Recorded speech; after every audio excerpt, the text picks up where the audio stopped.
Есенмісіз эфирда яңалыклар чыгарылышы студияда Лилия Гатина олға таба койбір темалар турында кыскача.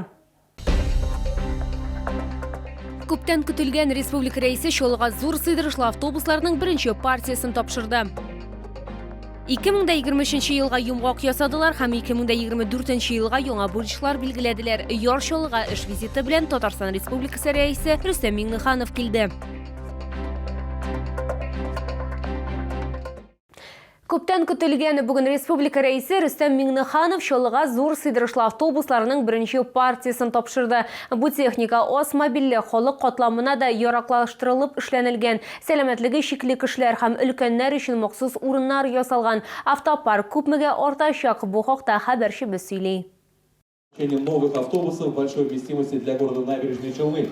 Сертификат получает мэр города Наиль Гамбарович Магеев. Зур сыйдырышлы автобуслар үтемле мөхит программасына тулысынча туры килә. Җәмәгать транспорты түбән идәнле. Мөмкинлекләре шикле кешеләр өчен механик аппарель урнаштырылган. Ул салонга каршылыкларсыз керергә мөмкинлек бирә. Инвалид коляскаларын беркетеп кую өчен махсус урыннар һәм автобус йөртүче белән элемтә өчен тыйма да бар. Общественный транспорт – это настроение людей. У нас есть серьезная большая программа, в том числе и с поддержкой федерального бюджета. Она позволила нам серьезно в этом году изменить ситуацию с автобусами. Бу әлеге автобусларның беренче партиясы бүген Чаллы автопаркы зур сыйдырышлы 10 Нипас автобусы белән тулланды. Җәмәгать транспорты беренче ярты еллыкта йөри башлар дип планлаштырыла. Как уже было сказано, 90 автобусов в этом году.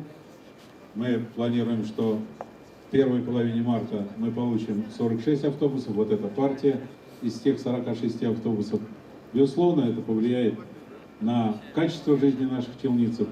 Я хотел бы от имени благодарных жителей города Набережные Челны сказать огромное человеческое спасибо и руководителю нашей республики, Раису Республики Татарстан за понимание и поддержку нашего города. Яңа автобусларны шәһәр коммуналь хуҗалыгы хезмәткәрләре йөртәчәк, тиздән аларның яңа махсус формасы да булачак. Без бик шат яңа автобуслар кайтканга. Алар бик функциональный, вместительный, безгә дә удобно, пассажирларга да алаберса удобно будет. Ел азагына кадәр Чаллы автопаркы тагын 80 берәмлек техникага артыр дип көтелә. Барлыгы зур сыйдырышлы 90 автобус булачак. Лилия Гатина, Кирилл Хабзей, яңалыклар. 2023 елга икътисади һәм социаль нәтиҗәләр ясадылар һәм 2024 елга яңа бурычлар билгеләделәр. Яр Чаллыда Татарстан Республикасы рәисе Рөстәм Миңнеханов катнашында шәһәр советының 31-нче утырышы узды. Яңа елда нинди планнар көтелә, тулырак алдагы материалда.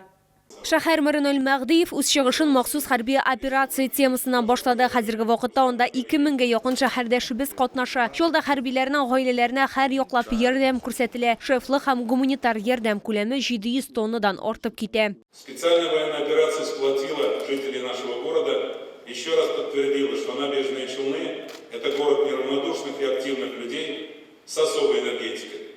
Хочу поблагодарить всех и каждого за оказанную помощь и поддержку.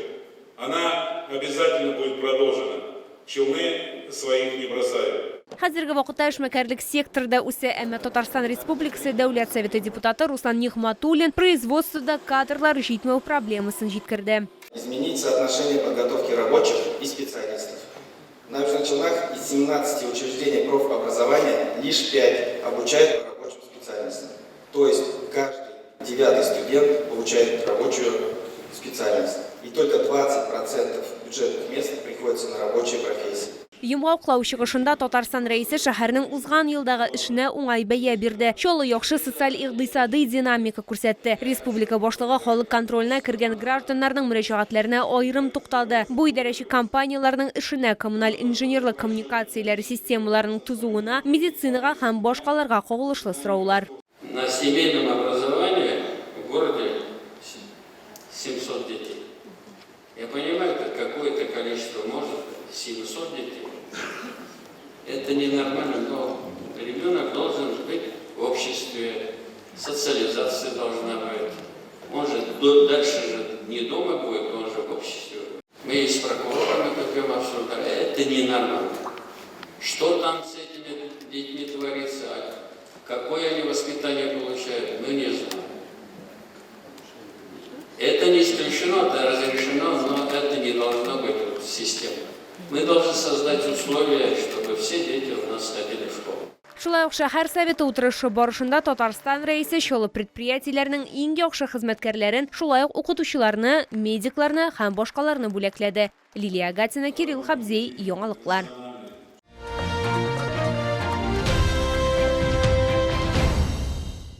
Энергетик мәдәният йорты сәхнәсендә инде танылган татар эстрада йолдызлары чыгыш ясады. Алар арасында Зәйнәп Фәрхәддинова, Рояз Фасыйхов һәм Рәсим Фасыйхов, Татарстан Республикасы дәүләт җыр һәм бию ансамбле, Әбием проект һәм башка бик күп иҗади коллективлар һәм артистлар бар. Шулда су буйлап фестивале конкурсы узды. Аның уздыру Акибанд Кочак акционерлык җәмгыяте идарәсе рәисе Илдар Галәветдинов ярдәмендә мөмкин булды.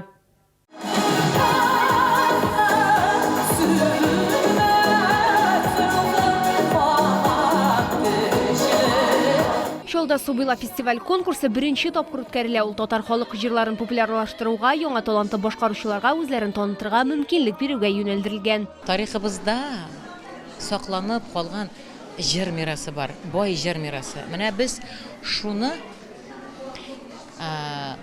бүгенге без үзебез дә саклап калып, һәм аның ничек башкарылырга тиешлеген күрсәтергә тырышып тупланган менә шу бүгенге башланган беренче фестивальдәге материаллар белән үзебезнең киләчәктәге конкурска нигез салырга дигән уйлар белән менә шушы безнең су буйлап дигән фестивалебез бүген канатларын җәя.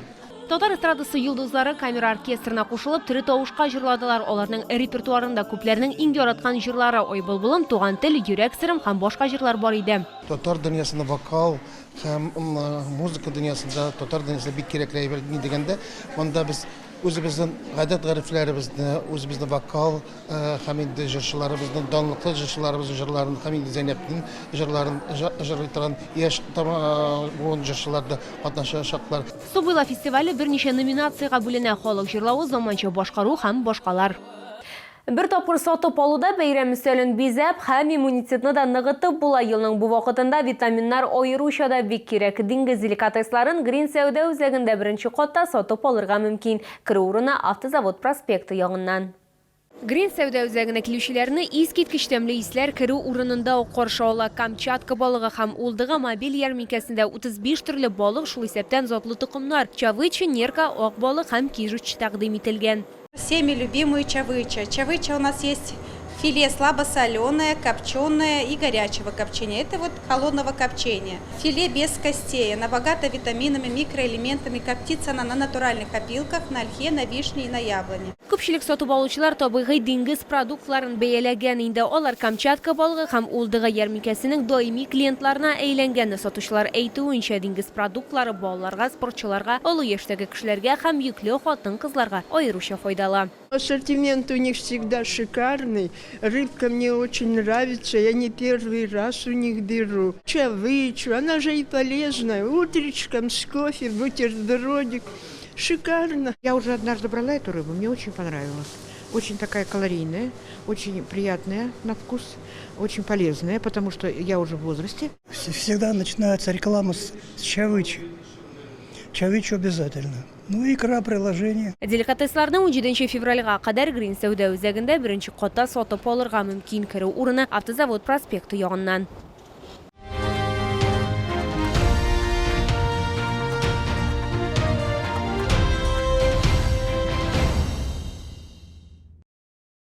Бу сезгә җиткерәсе соңгы мәгълүматыбыз иде. Мин Лилия Гатина, сезнең белән сау булашам, исән имин булыгыз.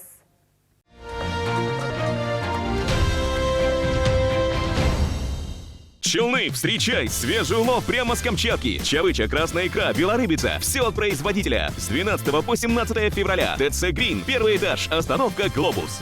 Подарочные сертификаты СПА-клуба «Растал». Роскошный подарок к празднику для близких, друзей и коллег. Узнайте подробнее на сайте rastal.ru и по телефону 44 4 22.